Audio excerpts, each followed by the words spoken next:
Hi, and welcome to my channel. My name is Kim, aka the Booker Harlot, because I love all things Booker Prize related. Now, this is part one of a series of 4 videos in which I'm going to be talking about the best of the Booker, or at least what I think it represents the best of the Booker.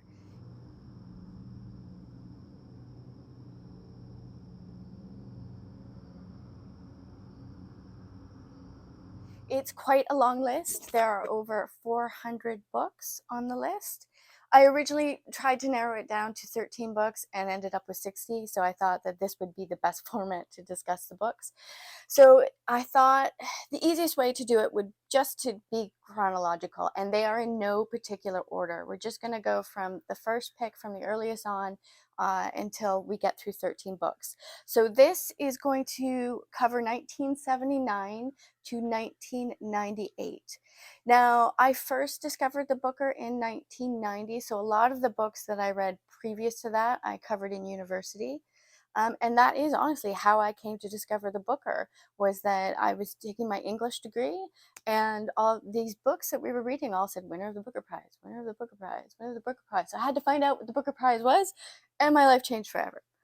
All right, now the long list hasn't always been 13, and they call it the Booker dozen because it's 12 plus 1. There have been some years where it's only been 6. There have been some years when it has been over 22. Can you imagine trying to get all of those books read in such a short period? So let's get going.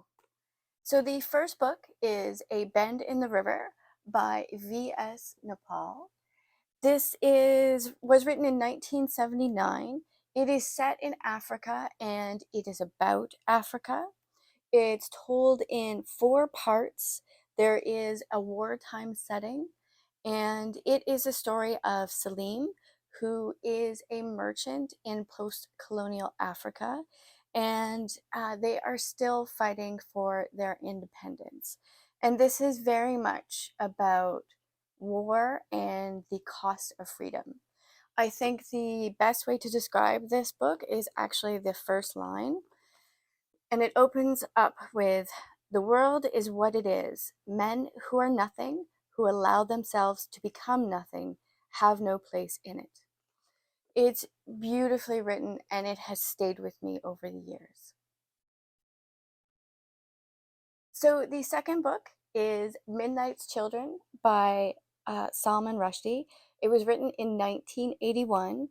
It is magic realism at its finest. And to be honest, I am a huge fan of Salman Rushdie, and I am a huge fan of magic realism. And this has a special place in my heart because this was the first book of magic realism I ever read. And I have to tell you, this book I have reread and reread and reread and will continue to reread over the decades. It is astounding. Now, if I had to make a video of the top 13 best books from the Booker long list of all under 400 books, this would absolutely make it. Now, this book, oh yes, and he also won the best of the Booker. I think took place in the 90s. Regardless, this book is told in 3 parts. It parallels India's moment of independence with the birth of the main character, Salim. Now, it also covers all of Midnight's children, and there's 1,000 children born in India at the stroke of midnight during the birth of independence, and they all have supernatural powers. This is definitely Celine's biography that's mixed in with the fantastical and the supernatural and the politics and culture, and captures India at that time. This is beautifully written and it's engaging, and I urge you to pick this up. Number 3 on my list is Loitering with Intent by Muriel Spark. This came out in 1981. It is told in the first person over 12 chapters. It's quite a thin novel. It takes place in 1949 in post-war London. The main character is Fleur Talbot, and she is an inspiring writer, but she feels that she has to live before she can write. and then she gets caught up in all sorts of bizarre secrets. This is witty and engaging and superb. So the fourth book is The White Hotel by D.M. Thomas. It came out in 1981, and he is a poet and a translator. And the fact that he is a poet really shows in the writing of this book. It is set in 1919. It is about the life of Lisa Erdmann, who is an Austrian opera singer, and she's being treated by Sigmund Freud. It is loosely based on Freud's real case studies. It caused a lot of controversy when it came out because of the violence of Freud's analysis, as well as the portrayal of the hysterical woman victim trope. And it was criticized for being too pornographic because in the it's told through erotic journals and letters. So it's quite a unique form. I don't think I've ever read anything quite like it. And I love this book so much at the time that I did read a lot of Freud and Jung as well. So the fifth book is Hotel du Lac by Anita Bruckner. It's quite a thin book. This came out in 1994 and it won the Booker that year. It's told in 12 chapters and it is about Edith Hope, who is a writer of romantic fiction under a pseudonym, who flees in disgrace to a Swiss hotel to recover from an act of uncharacteristic recklessness. This is quite a funny book. She looks back at her life and her very minimalist type of writing that captures such unique moments reminds me of Elizabeth Strout, Anne Tyler, and Marlene Robinson. Number 6 is Flo Bears Parrot by Julian Barnes. It was written in 1984. It takes place over 15 chapters and stylistically is written in all sorts of different forms. The main character's name is Jeffrey Braithwaite. He is a retired doctor that is trying to process his wife's suicide and contemplates human identity in general. This was a very experimental and unique book. It's actually quite funny, despite the fact that it's covering very heavy-handed themes such as suicide, and the writing is very sharp and very focused. Number 7 is The Bone People by Carrie Hume, and this won in 1985. It is set in New Zealand on the South Island beaches, and it focuses on 3 characters. Carowyn, who is essentially the main character, Simon, who is an autistic child who washes up on the shore, and Joe and their relationships. It is told in 4 parts with a prologue and an epilogue. This is another one of the books that if I had to do the top 13 of all Booker books, this would make it. Like Midnight's Children, I have reread and reread and reread and reread this book, and I will continue to reread this book. I love this book. I read this book in 1985 and waited and waited and waited for her to publish something else, but sadly, she has passed away. So this is her debut and her only book, and that is so heart-wrenching to me. Um, it's beautifully written. It weaves in Maori myths with Christian symbols in an extraordinarily way. It's haunting, it's heartbreaking, it's poetic and perceptive and passionate. It is about the power of nature and about family and the lack of family. So number 8 is Cat's Eye by Margaret Atwood, who is a favorite author of mine and also Canadian, so yay. This came out in 1989. It's told in 15 chapters. It's about Elaine Risley, who is a painter, who is in her midlife, and she comes back to Toronto from Vancouver because they're doing a retrospective of her artwork. And she is haunted by memories of her time in Toronto. It very expertly mingles past and present.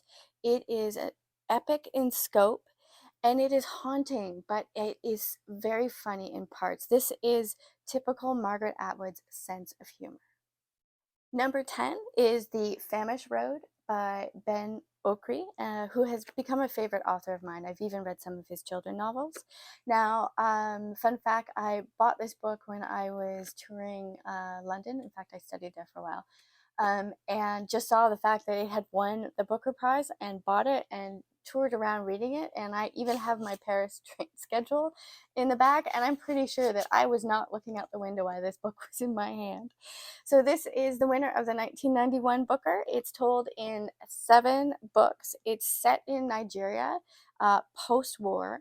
It is about Azura, who is a spirit child born only to live for a short time, and then he will return back to his utopian spirit world.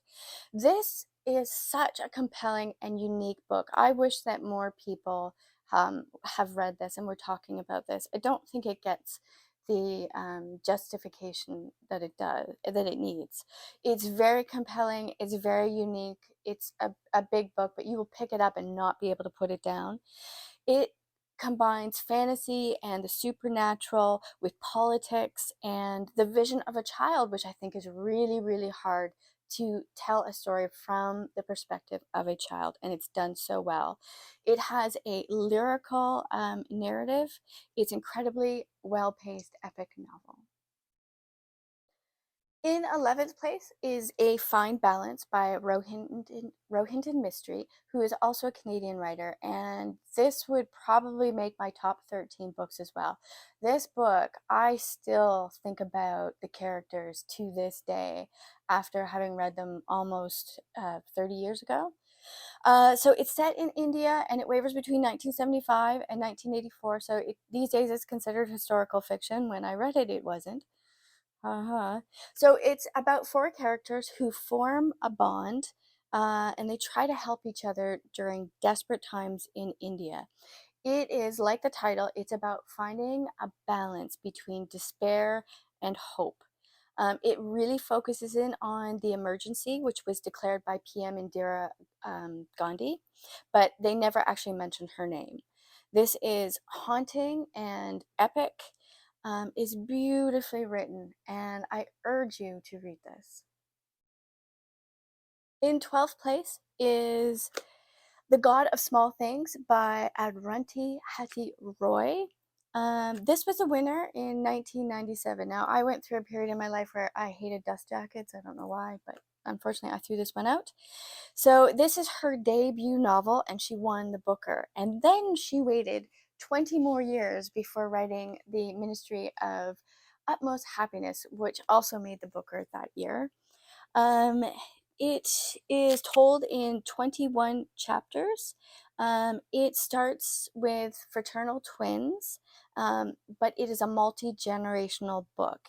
It's set in British colonial India, and it is about how small, insignificant occurrences, decisions, and experiences can shape people's behavior and the fate of their lives.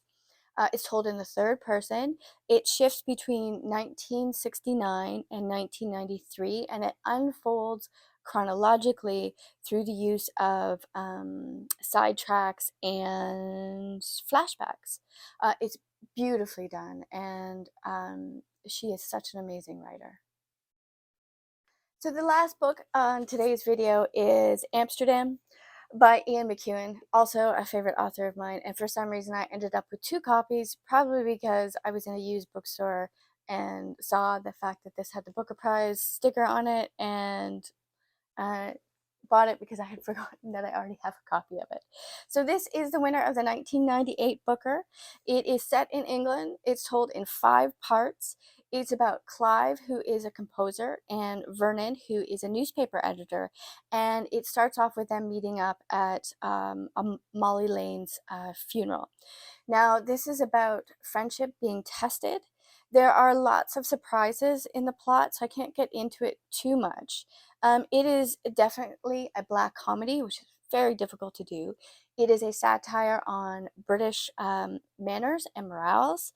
It's extremely dramatic, And it is about power and competition, the victories and defeats of politics that are often meaningless, and it is about love affairs and friendships.